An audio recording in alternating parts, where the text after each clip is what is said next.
Were they ready psychologically to match firepower with a division rival that was flying under the radar all week? They were not. Does the head coach deserve some of the blame for that? You better believe that he does, because they were as flat as pancakes coming right out of the gate on Sunday night. I tweeted it within 2 minutes of the game.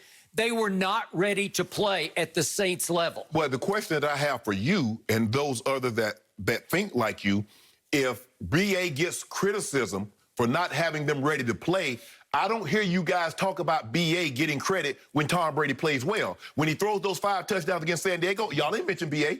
When he comes back, when he plays well, y'all don't mention BA. I'm going to ask you again, who the hell is BA? You know who he is. Who the hell is he? Hold on, Skip. What is he? Skip. What has he done to deserve any credit or blame either way, to tell you the truth? But he's along for the greatest ride of his life. He should drop to his knees every night and thank God that at age 68, Tom Brady fell out of heaven into his lap in Tampa Bay. Skip. Seriously. Skip, first of all, you criticize Coach Belichick all the time. You said he was a lacrosse player. The greatest coaches weren't the greatest players. No doubt. I got it. But I'm just talking about having the audacity to publicly criticize the greatest quarterback ever. What is the mantra of all the head coaches? You played for one in Mike Shanahan. Did he ever criticize John Elway publicly? No. You don't do it. Okay, let me just speak from my side of the table. Not those type of quarterbacks. Yeah, I got you. I got you. When Jameis is leading the league in turnovers by, let's see, he had 35 last year. The next on the list was 13. Right. When you do that, okay, if you want to criticize that, when you know Jameis is pretty much going out the back door pretty quickly. Right. He had 30 interceptions, 33 touchdowns, 30 interceptions, and 5 fumbles. 5. So it's 35. I said 35 total turnovers. Yeah, okay. Total turnovers. Yeah. The next on the list was 23, actually. Okay, so the point is, I had the great fortune of learning football from these men, Bill Walsh, the great Bill Walsh, Tom Landry, and Jimmy Johnson. I spent hours talking to all 3 of those men about how you coach pro football at the highest level. Did any of those 3 ever dare to criticize their franchise quarterbacks publicly? No. You don't. It's the golden rule, because the position is too hard to play in the first place. And you don't want to undermine their credibility with the fans or with the locker room. Correct. You don't want to undercut them. You don't want to look like you cut their legs out from under them when they have to be the leader of the franchise on the field. The coach can't play. In the end, it's up to that guy, because that guy is going to influence outcomes the way no position in any other sport, except maybe pitcher in baseball, but they can only pitch every 5 days. You're right. But this is every game. It's all on that quarterback. Correct.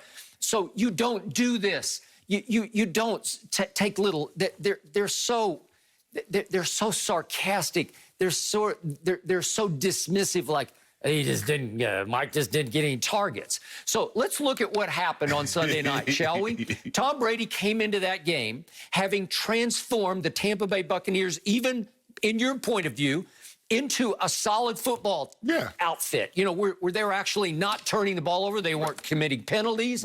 They weren't allowing sacks. It looked like they were on a roll. It looked like they had launched toward a home Super Bowl possibility. And Tom Brady, at that point, according to Pro Football Focus, had the most big-time throws in the whole league of any quarterback, and he had the fewest turnover-worthy throws of any quarterback in pro football going into Sunday night.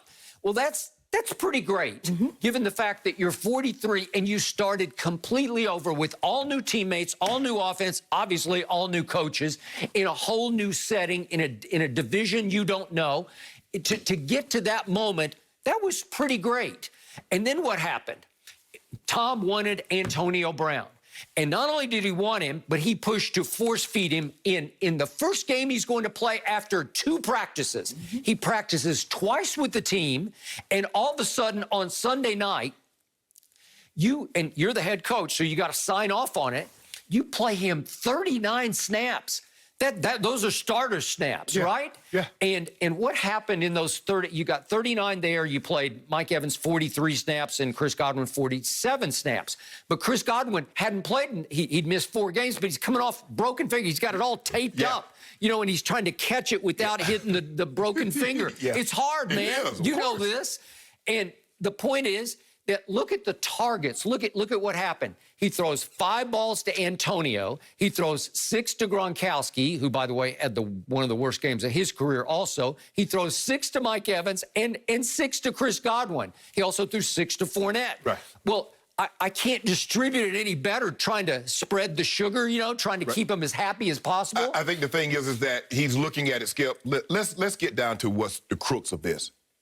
Bruce Arians is upset that he doesn't get chunk plays in his offense. His offense is predicated, Skip, on pushing the ball down the field. Tom Brady has had success when he throws underneath, he throws to the running back, he throws to Gronk, and then he gets into the red zone and he throws touchdowns. So what did you see on Sunday night?